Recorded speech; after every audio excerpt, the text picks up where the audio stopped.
mobali oyo bino bobota ye Bakomi Bande koye ya Kongo Kongo mboka na ngai tika Bakongo Kongo mboka na ngai tika Bakongo Kongo mboka na ngai tika Pondani. Esengo makasi ya kokuta na mino susu mokolo ya lelo jeudi 24 février 2022 à travers émission Masolo ya MLC au bomesana kolanda na nzela ya Canal Congo Télévision bande ko balandi na pesi bino banso mbote na ngobe bate mokolo mwa lelo nazali penga moko te na siliwana ko yamba mwana mboka René Bonganga wazali bongo mokambi ya lisanga ebengami le bembiste moko ya ba structure ozomi na kati ya mouvement de libération du Congo. Moi, René Bonganga Mbote. Mbote, maman Mopanzi Sango, merci pour l'invitation. Mbote pe na ba technicien bazali ko salisa biso to atteindre banda ko ya bato. Mbote pe na baike o bazali ou ba misani ko landa émission na biso.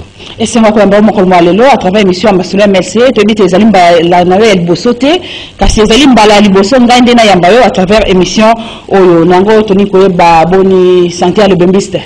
Merci beaucoup, Zali Mbaliboso Yambanga, et puis coïncidence pour toujours pour être dans moi, Yabino, ya ba maman, na évité coïncidence yango, mais je pense que pour la structure nangai le bembi c'est zamalamu, to zali ko bunda, ndenge mission ba pesa ki biso que to installer ma partout, je pense que muke to zali ko kende, nzambe ya kosunga to atteindre l'objectif.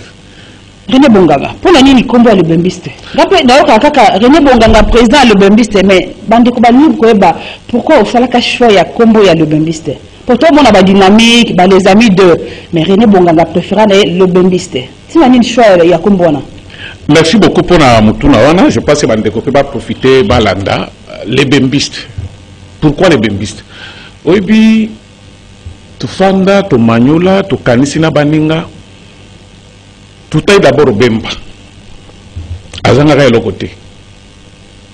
Azangara mapangute, azangara mitukate, azangara avion te, mais azwa qui risque qu'il a abandonné tout. À côté de Zamba, azwa mindu qui prend la de l'école. Sacrifice wana. C'est difficile parce que les politiques n'ont pas de zali mutako kota na politique idée na ezalaki que non soki na komi député na zanga lupango na somba mutuka mais muto azalaki na nyos oyo bato baluka baza na yango mais abandonner yango pour mi sacrifier pour na école. Alors souci wana to mona que non bisope banda lelo to ko ba bembiste c'est dit souci wana na yango pour na école bisope to lanta yango c'est dit moko na moko soki a komi bembiste mboka ko changer. L'objectif est qui lisanga le bembiste yango. Voilà, tout le monde qui est à Zaliwana a mis bonzi pour l'école, biso peto mi bonza pour l'école. Et puis net yé à Zawana, souci na pse d'abord ko soutenir yé, ko soutenir vision na yé, de façon que eloko oyo a lota pour que asala yango un jour akoksa yango. Donc to Zawana pour ko soutenir Bemba et puis na vision na yé. Et oui que MLC zali vision à Bemba et nous sommes là pour ko soutenir MLC. Et Kendeliboso, un jour, nous avons besoin de Kolinga et diriger Mboka. Dans le cadre d'activité, tout le monde qui est lobby mercredi 23 février 2022, na siège interfédération Mouvement de libération du Congo, coordination comité national et le bembiste Bosangana qui kuna objectif il y a rencontre wana et zalaki penzani. Merci beaucoup pour la mutuna. Je pense que tozwaka ba orientation à parti. Oh, moi je suis à pouvoir les arrêter à part les élections. Alors, pour gagner l'élection, il faut que est-ce que vous allez gagner direction à parti et ça qui dit orientation que non. Il faut que d'abord, na Kinshasa, vous allez combien? Na province X, vous allez combien? Na province B, vous allez combien? Alors, pour que makambona, ce que vous avez dit, le kasa ya papier, le kasa c'est papier. Ça, vous avez dit, le kasa est comme un belé pe Yangwana Nzambe a côté la qui de Komoko a son biso na don. Il y a ba ordinateur de façon que tout mes cacotia ba base ba de données na biso na carte c'est-à-dire na ville à Kinshasa il faut tout bandato ça la recensement. Il faut ndenge ngana la président national ba que na province ville à Kinshasa na commune au tas de bembiste. Donc ceux qui batuninga par exemple na commune yangali na ozana babimbi c'est combien na yebi na province Équateur bazali combien et tout ça. Donc tout banda ko enregistrer mutu kombo na ye sika botami adresse na numéro. Les enquêtes tout comme ça que tous ali populaire mais il faut tous en idée exacte tous représenter combien la Congo mobimba.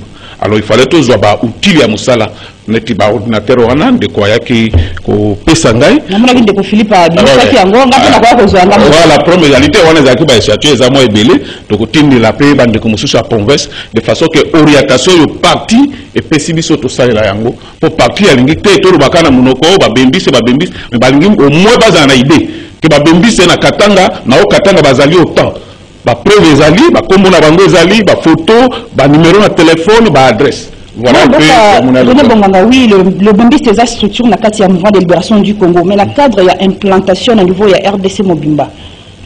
Bozo évolue Boza a une partie à RDC ou bien Boza. Je pense que tous les Kobunaneng na Exakio, souci na Bizali que tout 26 provinces surtout tous à la éclater. Mais effectivement, mais une grande partie, par exemple, partie à Est, dans le centre, tous allez déjà, dans le temps. Mais ils ont quand même structuré les lotés. Bien sûr, ils ont les lotés. On dit, partout pour tout, nous sommes dans l'équipe, mais pourquoi il y a implantation au niveau de RDC Mobimba? D'abord, implantation, c'est le moyen, madame. Mais non, mais parti politique qui est vivant dans la cotisation. On dit que les membres belés, ça a les alités, tous allez au bout de la donc tous allez là, on dit que non, bon, quelque part, non, tous allez que pour nous, on a moins de bord, et toujours que de je suis sûr qu'avant tout ça, 2023, en tout cas, dans 4 coins de la République, tous allez très avancé. Très avancé, pour le bailler rapidement, pour que base en moins 2, je pense que gratuit vous, tous allez déjà implanter, Sidou Bangui, Mongala, Équateur, Congo central, tous allez, et puis côté à Lodja, tous allez. Donc, Tikali Siko, on a le Baraka, de Kassai, na le Grand Katanga. Voilà. Mandiko balandi boza kolanda wana mwana mboka René Bonganga mokambi tope président national ya structure eza na kati ya mouvement de libération du Congo babengi le Bombiste. René Bonganga toza na fin ya mois de février bientôt mois de mars o to bengaka mois ya ba maman to monaki na 2020 bon ça qui m'a monulu monene po ngamba mpe nazaki présente l'activité yango bo sangana ipona na kinkole o sangisaka ba maman ebele na ngamba kikole et pas ya honorable Clovis Samba na 2021 na monaki on maki sous plus de 1000 mamans na ngambo ya Kingabo na commune à Limité na banziki ya bosante po ngamba ko nazaki bisika wana kasi po na mobu o ya 2022 et ça secret au ko dévoiler na no o bo zali ko bongisa bon et quoi la secret pour yebani que chaque année na mois de mars ba maman na ba organisation nyonso bazali il fallait ba ça là quelque chose.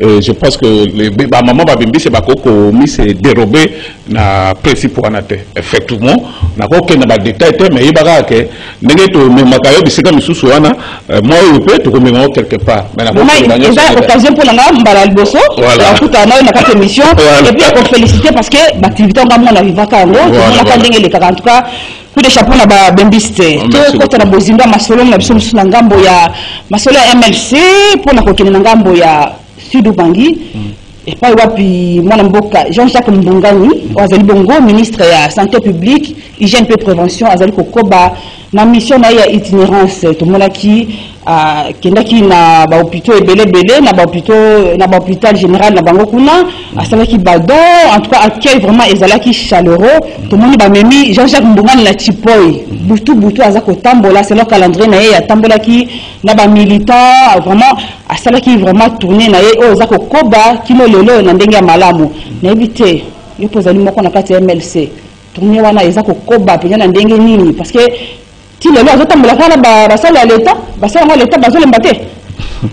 merci beaucoup pour la Moutunawana.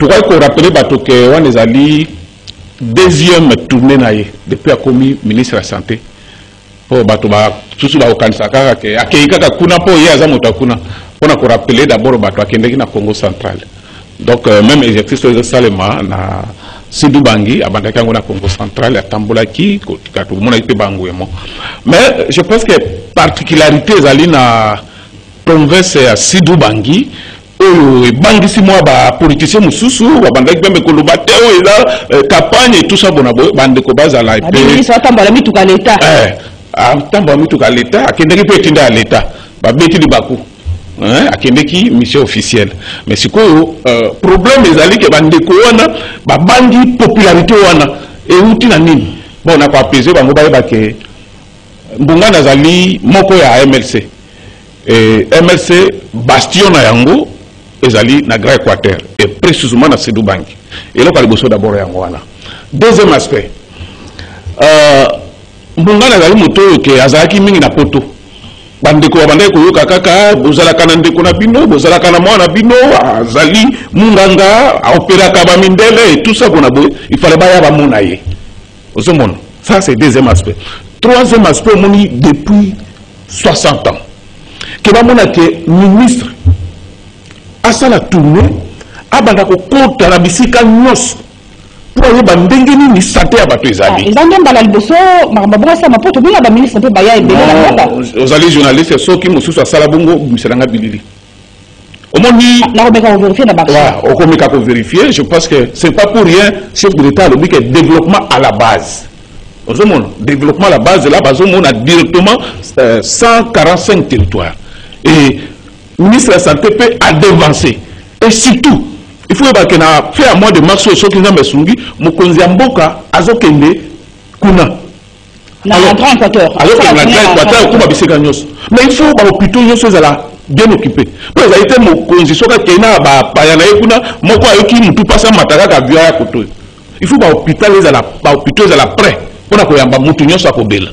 ozomona donc angwemo wana ba mona na ngote activité asuka kala ba ville tout ça ce qui décortiquer ba image on komona amataki na ba boîte amataki na ba moto amataki na ba hôpitaux na tipo on a bisika au moyen moto et kazaité so ba moni bongo ba memi alors bandeko bandeko banga babanga te makambo na saimana noté donc mokonzi mboka azali rassurer ce qui a kekuna ezala yoki mutu pasi ezala on resuye akozwa traitement sur place pour ba hôpitaux nyonso ezali bien occupé ezala ba conditions nyonso ezali te que non o ya longwa boya kende boye ba kisi ezali ba conditions nyonso ezali ata ezala ba hôpitaux ezala bandel kisi ezali beto malonga ezali et tout ça et toko profiter to kumisa pe mokonzi mboka parce que nyonso wana ezali ko salema na vision mokonzi mboka to biloko wana mbula matai nde moto etindie bongo toko senga na bao bazali mitema mabe bakitisa mitema ezali pona intérêt ya Congo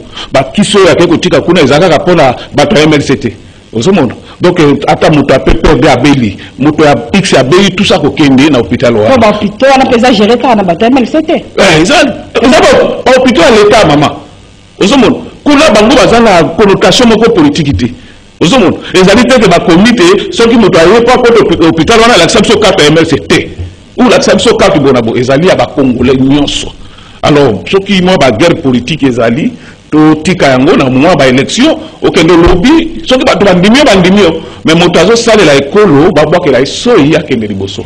Voilà. Ministre Jean-Jacques Mbungani, tout le monde a na Sidou Bangi, mais lobby mercredi à côté qui nord Bangi, tourner en West en Équateur, Mobimba ou bien ça se limiter à na. Je pense que dans le bas qui le Bangi là, ça va pour l'Équateur, on va te ça pour la Congo Mobimba. Pour le bas que avant que de kuna là qui na Congo central. Aux hommes, bande comme sous ba on dans le bayambi était, pas à la précédé. Les ali manaka o bongo samaki bongo. Et que la malembe, je pense que à cause de sa nyonso. Osomon bandeko batika komitungisa baloba bona bote azali ministre ya gouvernement central tomoni bilili butu penga molili makasi aza kotambola na population en tout cas na lobaki ba raison wana je pense que lokyo sala ba politicien musu bazo banga ezali wana mais ba ekune ezali basio ya MLC donc ba ko banga te ezali obele bongo ata mona mboka ata ngai muta MLC so na kikuna ekoza obele bongo pona atalisa nini ke election to mutafuka te obele MLC non biso to lobaka te osomona oyebi ke mokonzi biso akangamaka 10 ans to banda ko kende ba élection en absence na ye mais tozonga maboko pamba te tozalaki toujours représenté na ba institution nyos faut yeba ke MLC soki botangi 3 grands partis na Congo ils ont fait partie voilà ya solo bandiko balondi ya masolo ya MLC totika nano Sidou Bangi pe Nord Bangi tokatisa na ngambo ya province tope etuka ya Mai-Ndombe. Kuna vice-président fédéral ya MLC Mai-Ndombe, Dr Jean-Pierre Lokonga, ye personne tournée à Grand Bandundu, kendeki nano liboso kosola na ba militant base na ye obazwami na Bokoro, simande alekaki na ba hôpitaux na bango ezami kuna moko na Bokoro mususpe na ngambo ya province ya Kwilu na ville ya Bandundu na boye technique akomeka kosunga biso na bililibiye. Etuka ya Mai-Ndombe pe Kwilu eninganaki makasi ne bandela ya sanza ya mibale tozali na yango na mopepe ya mouvement de libération du Congo na nzela ya vice-président fédéral ya MLC Mai-Ndombe Dokotolo Jean-Pierre Lokonga.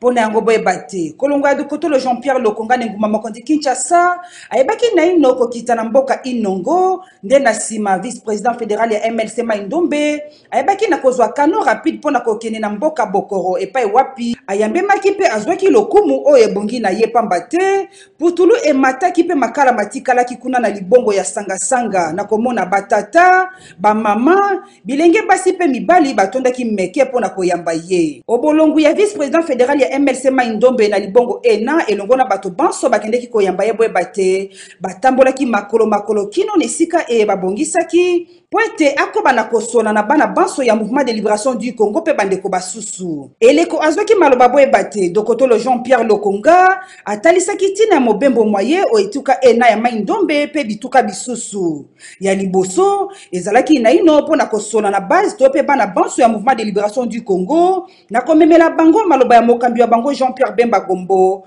oyo atindi maloba ya kotalisa na bango ete kala mingi te yemoko akoyeba na kosala mobembo netuka ya Mai-Ndombe pe lisusu atindi maloba ya kosenga na bango te baleka na kozala bolingo pe bomoko po ete elongo na bakambi ba bango mouvement de libération du Congo na ngambo ya Mai-Ndombe etambola na ndenge ya malamu. Sena nzela ya mobembo moyenne etuka nabwe bate vice-président fédéral ya MLC Mai-Ndombe Dokotolo Jean-Pierre Lokonga ayebaki na kosangisa bakambi bonso ya lingomba ya bango bazomi na kati ya comité territoire pe secteur na ngambo ya centre d'accueil Saint-Pierre epai wapi akobaki lisusu na komemela bango maloba ya mokambi wa bango Jean-Pierre Bemba na kotalisa na bango lolenge nini bakotambwisa lingomba po ete ekende liboso epai lisusu boye bate Dokotolo Jean-Pierre Lokonga abetaki sete makasi na kotalisa na bato banso bayanolaki na bokutani bwango lolenge nini moto asengeli kokota to pe koadere po ete akoma moko na kati ya lingomba to pe akoma membre effectif na kati ya mouvement de libération du Congo epai lisusu boye bate se na nzela ya mobembo mona Dokotolo Jean-Pierre Lokonga vice-président fédéral ya MLC Mai-Ndombe ayebaki na kokende na hôpital général ya référence ya Inongo koleka na hôpital général ya référence ya Bokoro pe kosukisa na hôpital général ya référence ya Bandundu netuka ya Kwilu pona yango boye bate bisika biso to pe l'hôpital iso ayebaki na kokende akendeki maboko pamba te pona kotalisa te vice-président fédéral ya Mai-Ndombe ayebaki na komema mino bisale ya l'hôpital lokola mbetu ya réanimation matela respirateur mobile pona ambulance respirateur ya ventilation artificielle appareil ya radiologie concentrateur ya oxygène pe biloko ndenge na ndenge pona kosunga bakoni na tango ya pasi wanande Dokotolo Jean-Pierre Lokonga vice-président fédéral ya MLC Mai-Ndombe asengaki na bakambi ya l'hôpitalo kobatela bisale libiye malamu bie bipesami na nzela ya projet ya développement ya système ya santé PDCS na bokuse pona kosunga bana banso ya Grand Bandundu ekozala malamu mingi soki bato banso bakolanda likanisi ya Dokotolo Jean-Pierre Lokonga vice-président fédéral ya MLC Mai-Ndombe pona kopesa libiki ya malamu na bana banso ya ekolo Congo démocratique mingi penza na ngambo ya Grand Bandundu. Et au nom donc de Dr Dominique Babo, qui est le coordonnateur de l'unité de gestion PDCS, que je vais faire cette remise officielle puisque jusque maintenant ces équipements appartiennent encore au PDCS. Nous avons donné un transporteur pour les amener ici, mais nous ne les avons pas encore cédés officiellement à l'hôpital de Bandundu. Et donc la cérémonie de ce jour, c'est pour effectivement faire une remise définitive de ce matériel à l'hôpital de Bandundu à travers votre excellence et à travers vos services spécialisés. Alors ce matériel est un matériel haut de gamme puisque le professeur Mouyembe, qui est le secrétaire technique du comité multisectoriel, a fait cette demande pour qu'on comble ce gap. Vous imaginez qu'au moment où se déclenchait l'épidémie de Covid, l'ensemble du pays, nous n'avions que 100 lits de réanimation pour l'ensemble de la République démocratique du Congo. Et c'est pour cela qu'à travers ce projet, nous avons acquis donc 400 lits de réanimation. Alors le professeur Mouyembe a pensé proposer une répartition en termes de 2 hôpitaux par province les plus affectés en ce moment ou à risque d'être infectés, surtout autour de Kinshasa et autour des provinces frontalières. Et donc ce matériel, quand on dit le PDSS est devenu un programme, mais c'est un programme du gouvernement qui bénéficie du financement de la Banque mondiale et c'est pour cela qu'il est géré selon les procédures de la Banque mondiale. Mais c'est un projet du gouvernement. Et donc ce matériel est un don de la Banque mondiale, mais également un don du gouvernement, puisque le projet est financé à moitié par un don de la banque et à moitié par un prêt du gouvernement. Donc c'est le gouvernement qui va rembourser cet argent. Donc c'est de l'argent du gouvernement. Nous aimons insister que c'est un don de la banque et du gouvernement de la République démocratique. Autre chose que je voudrais signaler, c'est que ce matériel n'est pas simplement pour les cas Covid. C'est du matériel de réanimation et donc que nous allons voir tout à l'heure. Donc vous avez des lits de réanimation multifonctions. Nous allons les visiter tout à l'heure. Et à côté de chaque lit, il y a un respirateur artificiel. En fait, quand quelqu'un ne sait plus respirer, cet appareil l'aide à respirer. Et à côté de chaque lit, il y a également un concentrateur d'oxygène. C'est comme ça que vous allez voir, il y a 10 lits, et il y a 10 respirateurs, et il y a 10 concentrateurs d'oxygène, et il y a 10 moniteurs multiparamétriques.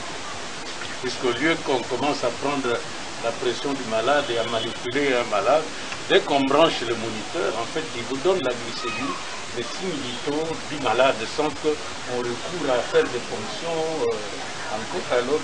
Hein, si on veut voir le niveau d'oxygénation du malade, hein, le moniteur vous donne. Donc à côté de chaque lit, il y aura ce respirateur, un concentrateur d'oxygène et également un moniteur multiparamétrique. Mais il y a également d'autres appareils, notamment l'appareil DCG. Et donc, c'est pour cela que je parlais déjà au chef de division que on n'a pas voulu simplement que ce soit les cas Covid, mais c'est pour prendre en charge tous les cas de réanimation. Les cas de détresse cardiaque, cardio-respiratoire, peuvent bénéficier de l'appareil DCG, mais également d'un défibrillateur. Comme on sait, la fibrillation, qui est un battement anarchique du cœur, peut être défibrilé à travers un défibrillateur. Mais il y a également 2 appareils de radiographie. Et l'avantage, c'est que c'est 2 appareils mobiles. Donc ça signifie que, comme nous l'avons proposé ailleurs, c'est qu'un appareil peut être dans la salle de radio pour les malades qui peuvent encore se déplacer eux-mêmes. Et comme nous avons dit, ce n'est pas seulement les cas Covid, mais pour les malades en réa, c'est mieux qu'un appareil de radio reste là où se trouve la réanimation pour cette possibilité de prendre des clichés sur le lit du malade, au lieu de déplacer les malades qui ne peuvent pas se déplacer. Donc voilà un peu le lot avec tous les autres accessoires qui vont être fournis. Et c'est pour cela que je voudrais insister vraiment pour que ce matériel soit utilisé de façon efficiente au bénéfice du malade. Donc pour nous, l'hôpital de Bandundu devient un de ces centres d'excellence. C'est le même équipement qui a été doté aux cliniques universitaires, à la clinique Ngaliema, à l'hôpital général de référence. Mais ça nécessite 2 choses. La première, c'est que C'est pour cela que je suis venu avec 2 ingénieurs, c'est de faire la mise à niveau du réseau électrique. Donc les 2 ingénieurs vont aider à mettre, comme vous voyez, à côté de chaque lit, au moins les prises en série, puisque même à la clinique Ngaliema, ce que nous avons remarqué, c'est que vous avez 3 prises, mais une prise est à l'eau, puisqu'il faut soit déplacer le lit, ce qui n'est pas possible. Donc les 2 ingénieurs vont faire cette mise à niveau du réseau électrique. Alors 2 activités vont se faire concomitamment. Lorsque les ingénieurs terminent la mise à niveau, les fournisseurs de ces équipements qui bénéficient d'une garantie d'1 année vont venir faire la mise en service. S'il y a un défaut de fonctionnement, c'est eux qui doivent les remplacer. C'est pour cela que nous voulons qu'eux viennent faire la mise en service pour que s'il y a un défaut de fonctionnement, si on se rend compte qu'il y a un lit qui n'applique pas les 5 fonctions, mettre en train de l'embourg, en train de l'embourg, ainsi de suite, c'est le fournisseur qui doit les remplacer. Au même moment, nous allons faire la formation, non, je vais dire le briefing, un débriefing, un petit recyclage du staff. Parce que comme vous voyez, les médecins doivent commencer à prescrire l'oxygène et ce n'est pas toujours évident qu'on se rappelle toujours de à quel débit on peut faire cette prescription et donc selon le niveau de concentration d'oxygène, quel débit on peut utiliser, mais également des appareils comme les CG. Ce n'est pas très évident que le médecin se rappelle toujours encore de comment interpréter un tracé des CG. Donc voilà, il y aura donc ce briefing qui va se faire au moment où la mise en service des équipements se fait. Et ça va s'accompagner de façon qu'à leur retour, le matériel sera déjà mis en service et donc il commence. Donc, sans plus tarder, je voudrais faire au nom du docteur Dominique Babo, qui est le coordonnateur de l'unité de gestion, cette remise officielle. Et pour nous, en remettant ce matériel à son Excellence, Monsieur le ministre, qui va le remettre à ses services spécialisés à l'hôpital, ça devient donc une propriété de l'hôpital. Et donc à ce moment-là, le docteur Dominique va signer au retour un acte de cession définitif de ce matériel à l'hôpital. Ça devient donc une propriété de l'hôpital général de Bandundu. Alors sans plus tarder, on peut applaudir d'abord.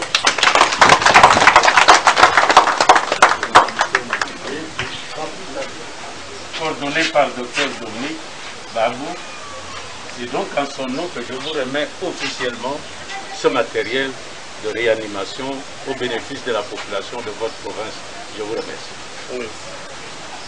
Moi, Mboka René Bonganga, Olandiwana, Dr Jean-Pierre Lokonga, na tourné na salle Nangamba à Grand Bandundu, a même tenu l'appareil belé, il a déposé na hôpital, Bakisi Yomoko Landi Bilili, il pesami na projet, il y a développement et système de santé, il y a PDSS, na beaucoup c'est. Moi, commentaire avec ça, na Bilili Olandi, il y a Dr Jean-Pierre Lokonga. Non, na motonyo so ko ça malamu pona baye kolo to ko betela yo bele maboko. Et surtout les alliés idéologie autour na kati na MRC, solidarité, humanisme et tous ces ans kati à sens. Donc je pense que ceux qui battu nyonso bazui makanisi wana ko za malamu. Au lieu que aux ambongo belisa bato ba yembela yo ba binela yo ba sala boye mais mukeo za na yango na ba relation za na yango obeti ba porte passer par là ba pesi ba kisi et puis oyebi toujours na ba intérieur ko les a passer les ala muta abeli boye ko tume muka zo kabola na deux parties Amerika tebite ezalaka nzambe mutasunga babika mais soki muto ayoki passe wana asali ba démarche ou bien mbula matali salisier ou bien organisme songolo salisier akeina yango koteka te mais ko kabula bandeko atuka ndeko wana soki ngana zali mutamai ndombe bakanga e babatela e nzambe sunga yake ndiriboso je pense na mikolo ekoya akoko salela bango plus koleka wana. René Bonganga, président le bombiste, tozali wana kokeli malembe kokoba na suka émission na biso, toka kisango ya démission na kati ya MLC. Mwana mboka Wina Lukondo asili kotika ebonga na kati ya mouvement de libération du Congo. Komona mikanda azalaki reconduit na ba nomination oyo président national na Jean-Pierre Bemba Gombasile ko sala yazaki na kati ya bureau d'études. Adhéré na parti depuis 2007. 15 ans après, mon amboka Wina Lukondo alobi atiki na ye mouvement de libération du Congo. Est-ce que les Kambo moko eza na kati? Oh batami na simato pe boni. Merci beaucoup. À adhérer en 2007, Nazara Yaya na na kati ya MLC. Bon, je pense que Moto a adhéré librement à parti, à Koko Kendepe librement. Ça, c'est son droit. Koko Luba Mingangote. Mais il faut pas histoire à MLC. MLC, madame, on a un qui est au côté, au mati. Mais c'est au pays. Ah, la partie politique est belle. La votant de la combat battu. MLC, c'est que là, on a tant que mati sur ce qu'on a au pays. C'est quoi dans nos années? Ah, toujours que ma réponse est moins minute de décortiquer. Tous un puissant secrétaire général, président de l'Assemblée nationale, Olivier Kamitatou. Est-ce que le Kakaï? Est-ce que Ndemo Bandoyeba? Bon, deuxième secrétaire général, tu as dit François Mwamba. Akende. C'est le cas de sous. Il y a beaucoup de bateaux, de l'andabiso, baébi. Toujours qui décolle. On le dit des actes choix. Na adhéré ceux qui n'ont simbité na Bendani. Bendani, mais il faut y avoir conséquences dans le pays. Ouf. Thomas Wakayao. Ils ont qui Thomas Sokia.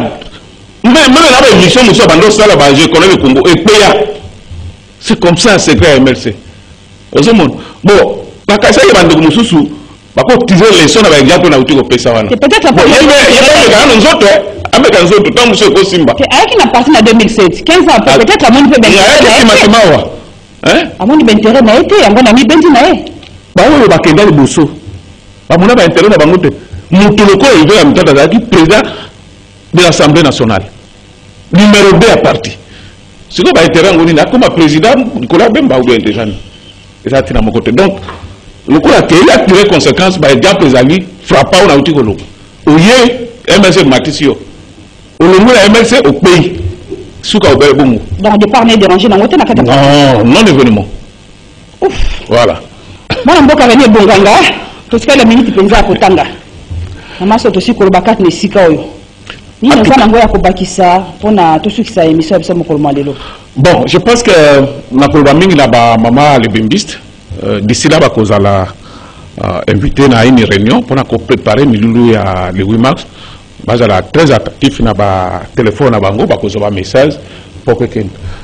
Surtout pour la MLC ou Congolais, je pense que la fédération Bissonio, net na Kinshasa wa ba yebi bisikani ne zali te muto alo ba ke azali muto MLC kaka na munoko il faut za na mo elemo ba kende ko zo ba fiche ba remplir yango ba adhérer officiellement ba réclamer pe ko zo ba carte ko ba za lokola muto MLC ko za te ke o sala kana société bo bongo za na carte de service te o se mon mbela to ko senga na parti et disposer ma carte na ba fédération nyonso de façon que ba nyonso ba za na souci ba adhérer pe ba zo ba carte na bango et là ça bango que vraiment bazali ba to MLC et yebi bango ona koko pesa mbela na suka yango wana je suis le rimbo nganga moi mutuna mo yelinga to moni ces derniers temps en tout cas to ko ba moto et pelé car ndenge le ba honorable Jean-Désiré Mbonzi ba province nyonso ezali na ba déjeux de Salema pourquoi au même moment tout le monde a cassé pour bande quoi cassé Bazali na Équateur du Sud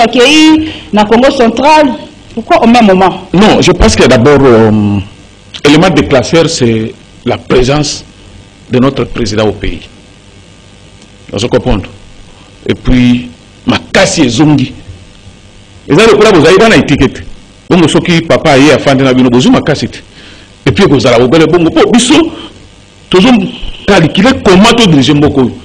Mais c'est là que les alliés à part l'élection. Mais pour gagner l'élection, il faut pas te béler bandim. Avant pour jouer te béler, il faut monter à Bangote. Le coup la biso va bembiste. Tous ça le coup la prophète. Tous autres kende, tu évangéliser pour dire tous jouer Bangote et couper à Bangote à MLC. C'est comme ça. Tous les gens qui non parti les autres travaillent parce que structure spécialisée comme nous sommes tous autres travaillent tout ça. Objectif les alliés moko que non ceux qui l'élection les alliés les lots. Tu as tout gagné à tous les niveaux. On a pas gagné bon gars.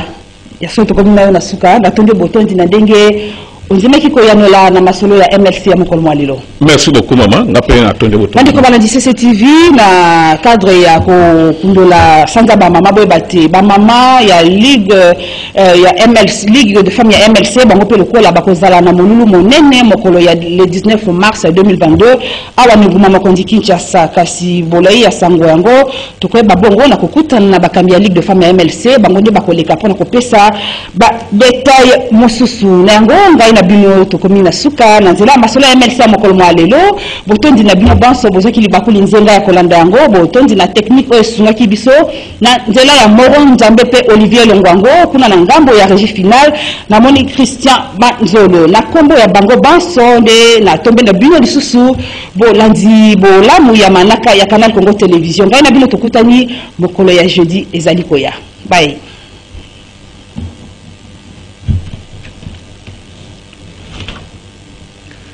Elombe mobali oyo bino bobota ye